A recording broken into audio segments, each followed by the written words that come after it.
नमस्कार श्रोताओं, मैं अन्नपूर्णा। आज आपको सुना रही हूँ मुंशी प्रेमचंद्र जी द्वारा लिखी हुई कहानी शिकार।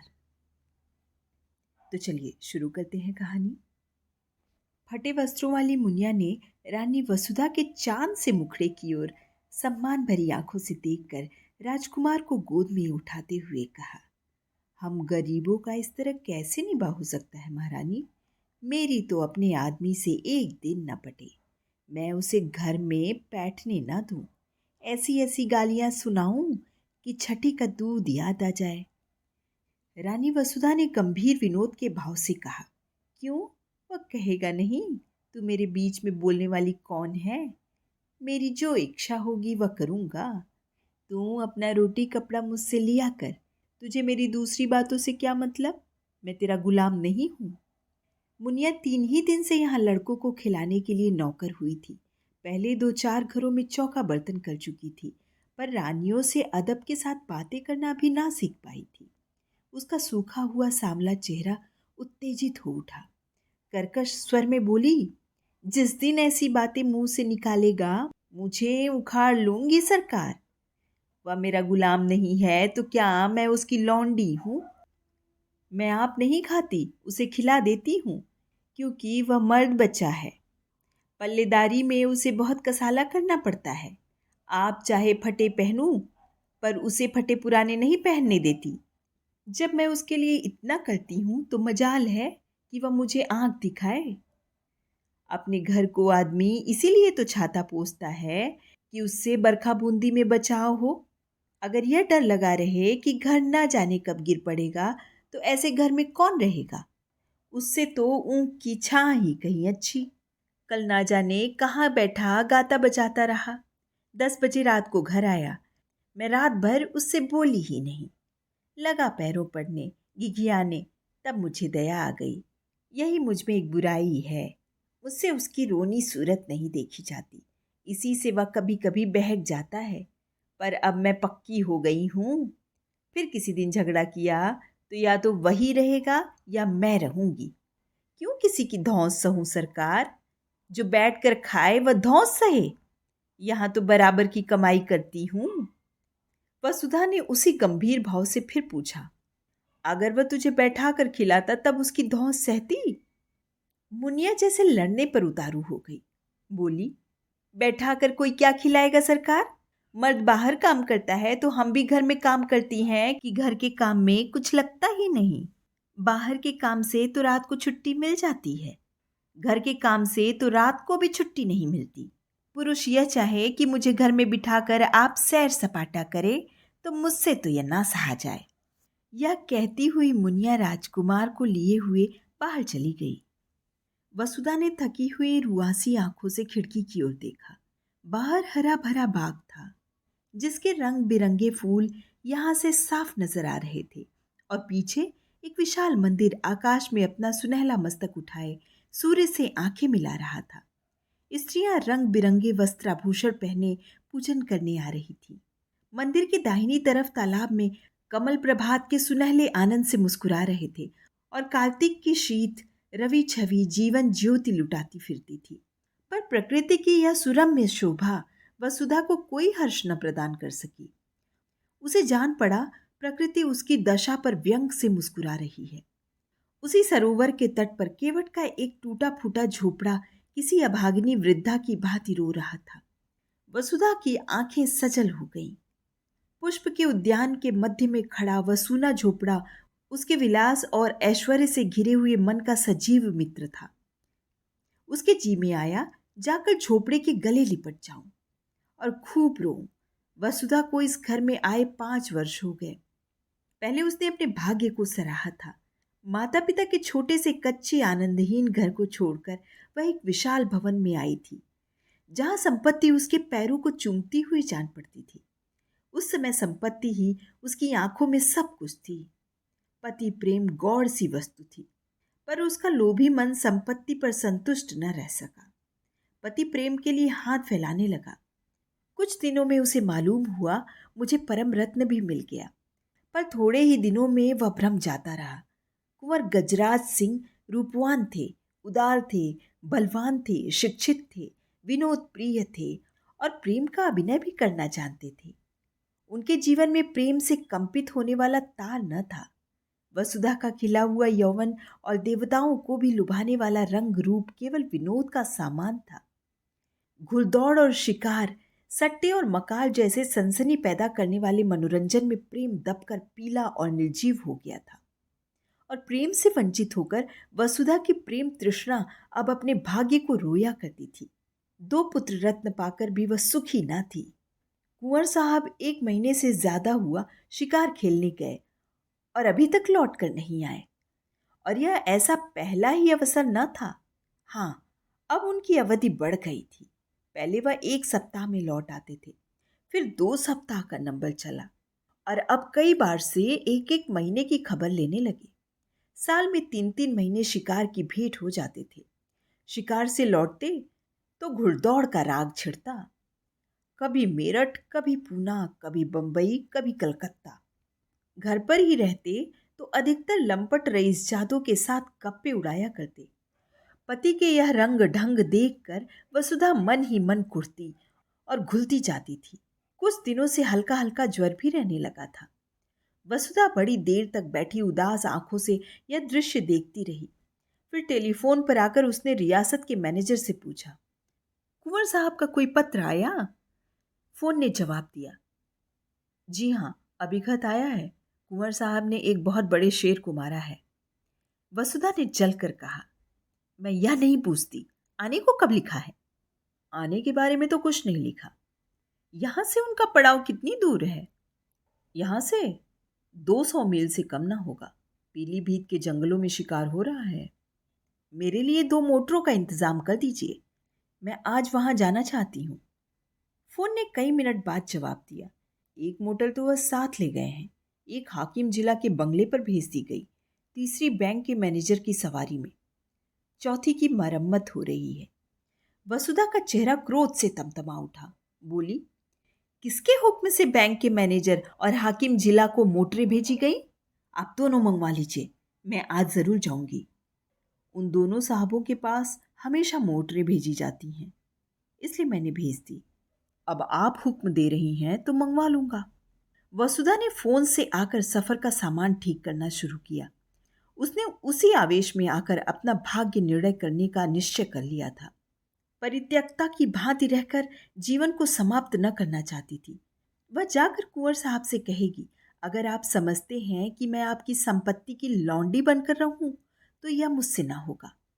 आपकी संपत्ति आपको मुबारक हो। मेरा अधिकार आपकी संपत्ति पर नहीं, आपके ऊपर है। अगर आप मुझसे जौ भर हटना चाहते हैं तो मैं आपसे हाथ भर हट जाऊंगी। इस तरह की और कितनी ही विराग भरी बातें उसके मन में बगुलों की भांति उठ रही थी। डॉक्टर साहब ने द्वार पर आकर पुकारा, मैं अंदर आ जाऊं? वसुधा ने नम्रता से कहा, आज क्षमा कीजिए, मैं जरा पीलीभीत जा रही हूं। डॉक्टर ने आश्चर्य से कहा, आप पीलीभीत जा रही हैं? आपको ज्वर चढ़ जाएगा। इस दशा में मैं आपको जाने की सलाह न दूंगा। वसुधा ने विरक्त स्वर में कहा, बढ़ जाएगा, बढ़ जाए, मुझे इसकी चिंता नहीं है। वृद्ध डॉक्टर पर्दा उठाकर आ गया और वसुधा के चेहरे की ओर ताकता हुआ बोला, लाइए, मैं टेम्परेचर ले लूं। अगर टेम्परेचर बढ़ा होगा तो मैं आपको हरगिज न जाने दूंगा। टेम्परेचर लेने की जरूरत नहीं, मेरा इरादा पक्का हो गया है। स्वास्थ्य पर ध्यान रखना आपका पहला कर्तव्य है। वसुधा ने मुस्कुराकर कहा, आप निश्चिंत रहिए, मैं इतनी जल्द मरी नहीं जा रही हूं। फिर अगर किसी बीमारी की दवा मौत ही हो तो आप क्या करेंगे? डॉक्टर ने 2-1 बार आग्रह किया, फिर विस्मय से सिर हिलाता चला गया।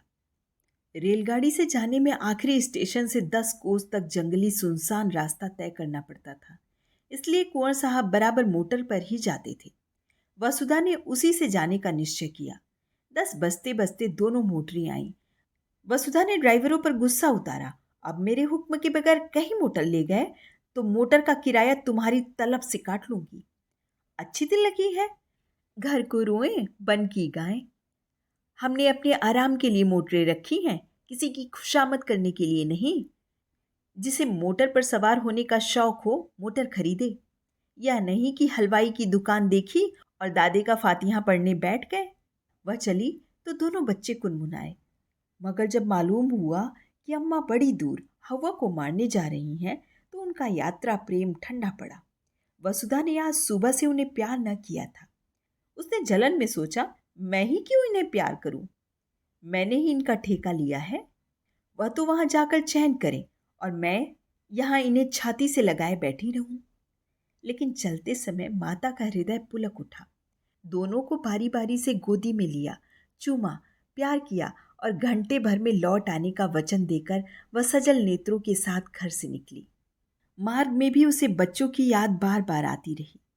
रास्ते में कोई गांव आ जाता और छोटे छोटे बालक मोटर की दौड़ देखने के लिए घरों से निकल आते और सड़क पर खड़े होकर तालियां बजाते हुए मोटर का स्वागत करते, तो वसुधा का जी चाहता उन्हें गोद में उठाकर प्यार कर लूं। मोटर जितने वेग से आगे जा रही थी उतने ही वेग से उसका मन सामने के वृक्ष समूहों के पीछे की ओर उड़ा जा रहा था। कई बार इच्छा हुई घर लौट चलूं। जब उन्हें मेरी रत्ती भर भी परवाह नहीं है तो मैं ही क्यों उनकी फिक्र में प्राण दूं। जी चाहे आवे ना आवे, लेकिन एक बार पति से मिलकर उनसे खरी खरी बात करने के प्रलोभन को वह ना रोक सकी। सारी देह थक कर चूर चूर हो रही थी। ज्वर भी हो आया था। सिर पीड़ा से फटा पड़ता था, पर वह संकल्प से सारी बाधाओं को दबाए आगे बढ़ती जाती थी। यहाँ तक कि जब वह 10 बजे रात को जंगल के उस डाक बंगले में पहुंची तो उसे तन बदन की सुधि ना रही। जोर का ज्वर चढ़ा हुआ था। शोर की आवाज सुनते ही कुंवर साहब निकल आए और पूछा, तुम यहाँ कैसे आए जी? कुशल तो है? शोफर ने समीप आकर कहा, रानी साहब आई हैं हुजूर। रास्ते में बुखार हो आया, बेहोश पड़ी हैं। कुंवर साहब ने वहीं खड़े कठोर स्वर में पूछा, तो तुम उन्हें वापस क्यों न ले गए? क्या तुम्हें मालूम नहीं था यहाँ कोई वैद्य हकीम नहीं है? शोफर ने सिटपिटा कर जवाब दिया, हुजूर, वह किसी तरह मानती ही न थी, तो मैं क्या करता? कुंवर साहब ने डांटा, चुप रहो जी, बातें ना बनाओ। तुमने समझा होगा शिकार की बहार देखेंगे और पड़े पड़े सोएंगे। तुमने वापस चलने को कहा ही ना होगा। शोफर, वह मुझे डांटती थी हुजूर। तुमने कहा था? मैंने कहा तो नहीं हुजूर। बस तो चुप रहो, मैं तुमको भी पहचानता हूं। तुम्हें मोटर लेकर इसी वक्त लौटना पड़ेगा। और कौन कौन साथ है? शोफर ने दबी हुई आवाज में कहा, एक मोटर पर बिस्तर और कपड़े हैं और एक पर खुद रानी साहब है। यानी और कोई साथ नहीं है? हुजूर, मैं तो हुक्म का ताबेदार हूं। बस चुप रहो। यूं झल्लाते हुए कुंवर साहब वसुधा के पास गए और आहिस्ता से पुकारा, पर कोई जवाब न मिला। तो उन्होंने धीरे से उसके माथे पर हाथ रखा। सिर गर्म तवा हो रहा था। उस ताप ने मानो उसकी सारी क्रोध ज्वाला को खींच लिया। लपक कर बंगले में आए, सोए हुए आदमियों को जगाया, पलंग बिछवाया, अचेत वसुधा को गोद में उठाकर कमरे में लाए और पलंग पर लिटा दिया। फिर उसके सिरहाने खड़े होकर उसे व्यथित नेत्रों से देखने लगे। उस धूल से भरे मुखमंडल और बिखरे हुए रज रंजित केशों में आज उन्होंने आग्रहमय प्रेम की झलक देखी। अब तक उन्होंने वसुधा को विलासिनी के रूप में देखा था, जिसे उनके प्रेम की परवाह न थी, जो अपने बनाव श्रृंगार में मगन थी।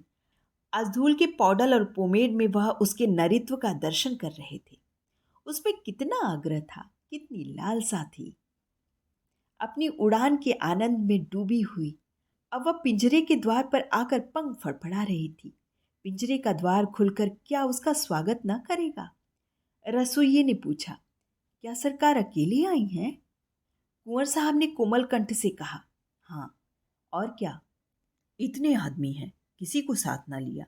आराम से रेलगाड़ी से आ सकती थी, यहाँ से मोटर भेज दी जाती। मन ही तो है, इतने जोर का बुखार है कि हाथ नहीं रखा जाता। जरा सा पानी गर्म करो और देखो कुछ खाने को बना लो। रसोइये ने सोचा, ठाकुर सुहाती की 100 कोस की दौड़ बहुत होती है सरकार। सारा दिन बैठे बैठे बीत गया। कुंवर साहब ने वसुधा के सिर के नीचे तकिया सीधा करके कहा, कचुम्बर तो हम लोगों का निकल जाता है। 2 दिन तक कमर नहीं सीधी होती, फिर इसकी क्या बात है? ऐसी बेहुदा सड़क दुनिया में ना होगी। यह कहते हुए उन्होंने एक शीशी से तेल निकाला और वसुधा के सिर में मलने लगे। वसुधा का ज्वर 21 दिन तक ना उतरा। घर के डॉक्टर आए, दोनों बालक, मुनिया, नौकर चाकर सभी आ गए। जंगल में मंगल हो गया। वसुधा खाट पर पड़ी पड़ी कुंवर साहब की शुश्रूषाओं में अलौकिक आनंद और संतोष का अनुभव किया करती। वह दोपहर दिन चढ़े तक सोने के आदी थे। कितने सवेरे उठते, उसके पथ्य और आराम की जरा जरा सी बातों का कितना ख्याल रखते। जरा देर के लिए स्नान और भोजन करने जाते, फिर आकर बैठ जाते। एक तपस्या सी कर रहे थे। उसका स्वास्थ्य बिगड़ता जाता था। चेहरे पर स्वास्थ्य की लाली न थी, कुछ व्यस्त से रहते थे। एक दिन वसुधा ने कहा, तुम आजकल शिकार खेलने क्यों नहीं जाते? मैं तो शिकार खेलने ही आई थी, मगर ना जाने किस बुरी साइट में चली कि तुम्हें इतनी तपस्या करनी पड़ गई। अब मैं बिल्कुल अच्छी हूँ, जरा आईने में अपनी सूरत तो देखो। कुंवर साहब को इतने दिनों कभी शिकार का ध्यान ही ना आया था। इसकी चर्चा ही ना होती थी। शिकारियों का आना जाना, मिलना जुलना बंद था। एक बार साथ के एक शिकारी ने किसी शेर का जिक्र किया था। कुंवर साहब ने उसकी ओर कुछ ऐसी कड़वी आंखों से देखा कि वह सूख सा गया। वसुधा के पास बैठने, उससे कुछ बातें करके उसका मन बहलाने, दवा और पथ्य बनाने में ही उन्हें आनंद मिलता था। उनका भोग विलास जीवन के इस कठोर व्रत से जैसे बुझ गया। वसुधा की एक हथेली पर उंगलियों से रेखा खींचने में मग्न थे। शिकार की बात किसी और से सुनी होती तो फिर उसी आग्रेय नेत्रों से देखते। वसुधा के मुंह से यह चर्चा सुनकर उन्हें दुख हुआ। वह उन्हें इतना शिकार का आसक्त समझती है। अमर्ष भरे स्वर में बोले, हाँ, शिकार खेलने का इससे अच्छा और कौन अवसर मिलेगा? वसुधा ने आग्रह किया, मैं तो अब अच्छी हूं। आईने की ओर दिखाकर, देखो, मेरे चेहरे पर वह पीलापन नहीं रहा। तुम अलबत्ता बीमार से हो जाते हो। जरा मन बहल जाएगा। बीमार के पास बैठने से आदमी सचमुच बीमार हो जाता है। वसुधा ने साधारण सी बात कही थी, पर कुंवर साहब के हृदय पर वह चिंगारी के समान लगी। इधर वह अपने शिकार के खप पर कई बार पछता चुके थे। अगर वह शिकार के पीछे यूं ना पड़ते तो वसुधा यहाँ क्यों आती और क्यों बीमार पड़ती? उन्हें मन ही मन इसका बड़ा दुख था। इस वक्त कुछ ना बोले, शायद कुछ बोला ही ना गया। फिर वसुधा की हथेली पर रेखाएं बनाने लगे। वसुधा ने उसी सरल भाव से कहा, अब की तुमने क्या क्या तोहफे जमा किए, जरा मंगाओ, देखूं। उसमें से जो सबसे अच्छा होगा उसे मैं ले लूंगी। अब की मैं भी तुम्हारे साथ शिकार खेलने चलूंगी। बोलो, मुझे ले चलोगे ना? मैं मानूंगी नहीं, बहाने मत करने लगना। अपने शिकारी तोहफे दिखाने का कुंवर साहब को मरज था। सैकड़ों की खाले जमा कर रखी थी। उनके कई कमरों में फर्श, गद्दे, कोच, कुर्सियां, मोढ़े सब खालों ही के थे। उड़ना और बिछौना भी खालों ही का था। बाघंबरों के कई सूट बनवा रखे थे। शिकार में वही सूट पहनते थे। अब की भी बहुत से सींग, सिर, पंजे, खालें जमा कर रखी थी। वसुधा का इन चीजों से अवश्य मनोरंजन होगा। यह ना समझे कि वसुधा ने सिंह द्वार से प्रवेश न पाकर चोर दरवाजे से घुसने का प्रयत्न किया है। जाकर वह चीजें उठवा लाए, लेकिन आदमियों को पर्दे की आड़ में खड़ा करके पहले अकेले ही उसके पास गए। डरते थे कहीं मेरी उत्सुकता वसुधा को बुरी न लगे। वसुधा ने उत्सुक होकर पूछा, चीजें नहीं लाए? लाया हूं, मगर कहीं डॉक्टर साहब ना हो। डॉक्टर ने पढ़ने लिखने से मना किया था। तोहफे लाए गए। कुंवर साहब एक एक चीज निकाल कर दिखाने लगे। वसुधा के चेहरे पर हर्ष की ऐसी लाली हफ्तों से ना दिखी थी, जैसे कोई बालक तमाशा देखकर मगन हो रहा हो। बीमारी के बाद हम बच्चों की तरह जिद्दी, उतने ही आतुर, उतने ही सरल हो जाते हैं। जिन किताबों में भी मन न लगा हो वह बीमारी के बाद पढ़ी जाती है। वसुधा जैसे उल्लास की गोद में खेलने लगी। चीतों की खालें थीं, बाघों की, मृगों की, शेरों की। वसुधा हर एक खाल नई उमंग से देखती, जैसे बाइस्कोप के एक चित्र के बाद दूसरा चित्र आ रहा हो। कुंवर साहब एक एक तोहफे का इतिहास सुनाने लगे। यह जानवर कैसे मारा गया, उसके मारने में क्या क्या बाधाएं पड़ी, क्या क्या उपाय करने पड़े, पहले कहाँ गोली लगी आदि। वसुधा हर एक की कथा आंखें फाड़ फाड़ कर सुन रही थी। इतना सजीव, स्फूर्तिमय आनंद उसे आज तक किसी कविता, संगीत या आमोद में भी न मिला था। सबसे सुंदर एक सिंह की खाल थी, वही उसने छाटी। कुंवर साहब की यह सबसे बहुमूल्य वस्तु थी। उसे अपने कमरे में लटकाने को रखे हुए थे। बोले, तुम बाघंबरों में से कोई ले लो, यह तो कोई अच्छी चीज नहीं। वसुधा ने खाल को अपनी ओर खींचकर कहा, रहने दीजिए अपनी सलाह, मैं खराब ही लूंगी। कुंवर साहब ने जैसे अपनी आंखों से आंसू पोंछकर कहा, तुम वही ले लो, मैं तो तुम्हारे ख्याल से कह रहा था, मैं फिर वैसा ही मार लूंगा। तो तुम मुझे चकमा क्यों देते थे? चकमा कौन देता था? अच्छा, खाओ मेरे सिर की कसम कि यह सबसे सुंदर खाल नहीं है। कुंवर साहब ने हार की हंसी हंसकर कहा, कसम क्यों खाएं? इसे खाल के लिए? ऐसी ऐसी 1 लाख खालें हों तो तुम्हारे ऊपर न्योछावर कर दूं। जब शिकारी सब खालें लेकर चला गया तो कुंवर साहब ने कहा, मैं इस खाल पर काले ऊन से अपना समर्पण लिखूंगा। वसुधा ने थकान से पलंग पर लेटते हुए कहा, अब मैं भी शिकार खेलने चलूंगी। फिर वह सोचने लगी, वह भी कोई शेर मारेगी और उसकी खाल पतिदेव को भेंट करेगी। उस पर लाल ऊन से लिखा जाएगा, प्रियतम। जिस ज्योति के मंद पड़ जाने से हर एक व्यापार, हर एक व्यंजन पर अंधकार छा गया था, वह ज्योति अब प्रदीप्त होने लगी थी। शिकारों का वृत्तांत सुनने की वसुधा को चाट सी पड़ गई। कुंवर साहब को कई कई बार अपने अनुभव सुनाने पड़े, उसका सुनने से जी ही न भरता था। अब तक कुंवर साहब का संसार अलग था, जिसके दुख सुख, हानि लाभ, आशा निराशा से वसुधा को कोई सरोकार न था। वसुधा को इस संसार के व्यापार से कोई रुचि न थी, बल्कि अरुचि थी। कुंवर साहब इस पृथक संसार की बातें उससे छिपाते थे, पर अब वसुधा के इस संसार में एक उज्जवल प्रकाश, एक वरदानों वाली देवी के समान अवतरित हो गई थी। एक दिन वसुधा ने आग्रह किया, मुझे बंदूक चलाना सिखा दो। डॉक्टर साहब की अनुमति मिलने में विलंब न हुआ। वसुधा स्वस्थ हो गई थी। कुंवर साहब ने शुभ मुहूर्त में उसे दीक्षा दी। उस दिन से जब देखो वृक्षों की छांव में खड़ी निशाने का अभ्यास कर रही है और कुंवर साहब खड़े उसकी परीक्षा ले रहे हैं। जिस दिन उसने पहली चिड़िया मारी, कुंवर साहब हर्ष से उछल पड़े।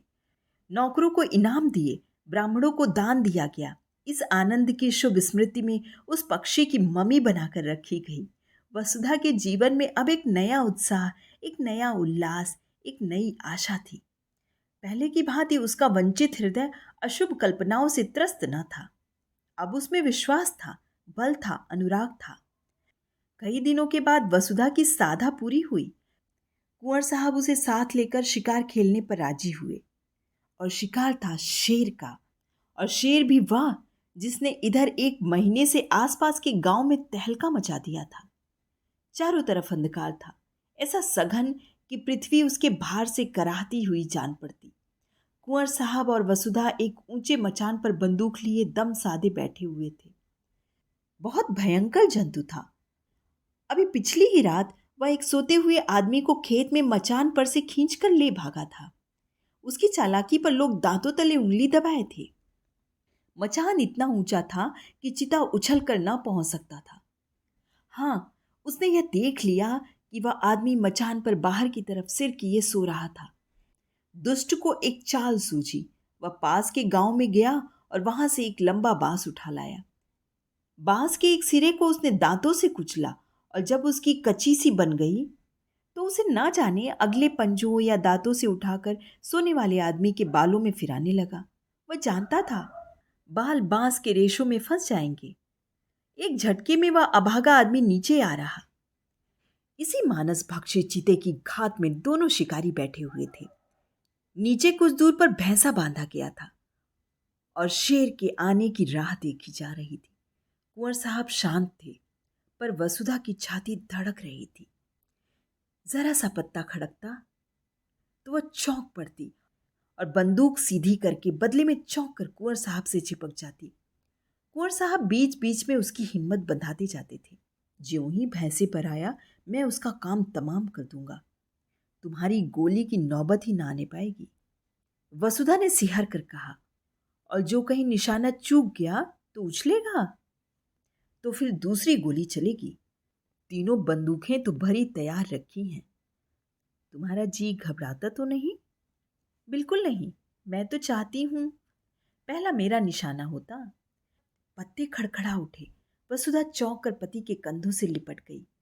कुंवर साहब ने उसकी गर्दन में हाथ डालकर कहा, दिल मजबूत करो प्रिय। वसुधा ने लज्जित होकर कहा, नहीं नहीं, मैं डरती नहीं, जरा चौंक पड़ी थी। सहसा भैंसे के पास दो चिंगारियां सी चमक उठी। कुंवर साहब ने धीरे से वसुधा का हाथ दबाकर शेर के आने की सूचना दी और सतर्क हो गए। जब शेर भैंसे पर आ गया तो उन्होंने निशाना मारा, खाली गया। दूसरा फायर किया। चिता जख्मी तो हुआ पर गिरा नहीं। क्रोध से पागल होकर इतनी जोर से गरजा कि वसुधा का कलेजा दहल उठा। कुंवर साहब तीसरा फायर करने जा रहे थे कि चिते ने मचान पर जब्त मारी। उसके अगले पंजे के धक्के से मचान हिला कि कुंवर साहब हाथ में बंदूक लिए झोंके से नीचे गिर पड़े। कितना भीषण अवसर था। अगर एक पल का भी विलंब होता तो कुंवर साहब की खैरियत न थी। शेर की जलती हुई आंखें वसुधा के सामने चमक रही थी। उसकी दुर्गंधमय सांस देह में लग रही थी। हाथ पांव फूले हुए थे। आंखें भीतर को सिकुड़ी जा रही थी। पर इस खतरे ने जैसे उसकी नाड़ियों में बिजली भर दी। उसने अपनी बंदूक संभाली। शेर के और उसके बीच में 2 हाथ से ज्यादा अंतर न था। वह उचक कर आना ही चाहता था कि वसुधा ने बंदूक की नली उसकी आंखों में डालकर बंदूक छोड़ी। धाएं। शेर के पंजे ढीले पड़े, नीचे गिर पड़ा। अब समस्या भीषण थी। शेर से 3-4 कदम पर ही कुंवर साहब गिरे पड़े थे। शायद चोट ज्यादा आई थी।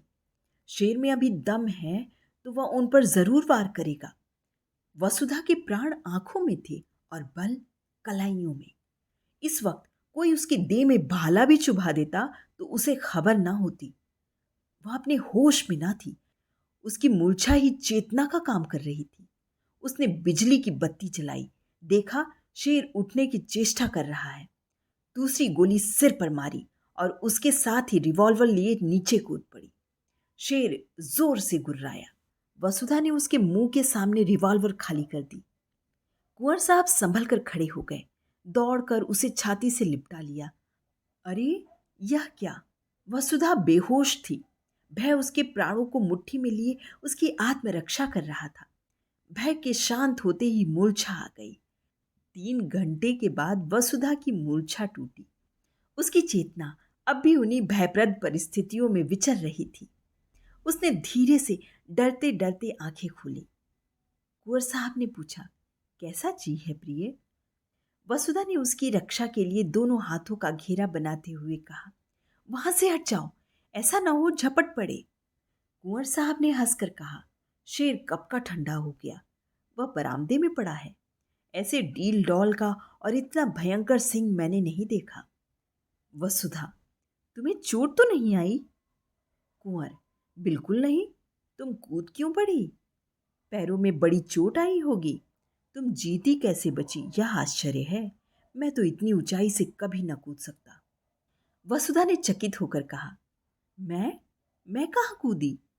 शेर मचान पर आया, इतना याद है। इसके बाद क्या हुआ मुझे कुछ याद नहीं। कुंवर को भी विस्मय हुआ। वाह, तुमने उस पर 2 गोलियां चलाई। जब वह नीचे गिरा तो तुम कूद पड़ी और उसके मुंह में रिवॉल्वर की नली ठूंस दी। बस वहीं ठंडा हो गया। बड़ा बेहया जानवर था। तो वह नीचे आते ही मुझ पर जरूर चोट करता। मेरे पास तो छुरी भी न थी। बंदूक हाथ से छूटकर दूसरी तरफ गिर गई थी। अंधेरे में कुछ सुझाई न देता था। तुम्हारे ही प्रभाव से इस वक्त मैं यहाँ खड़ा हूं।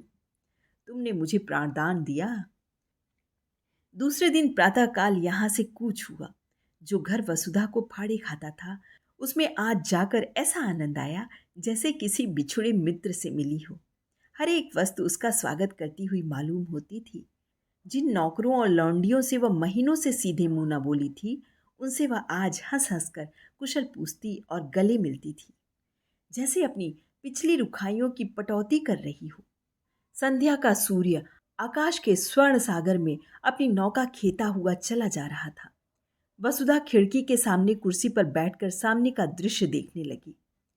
उस दृश्य में आज जीवन था, विकास था, उन्माद था।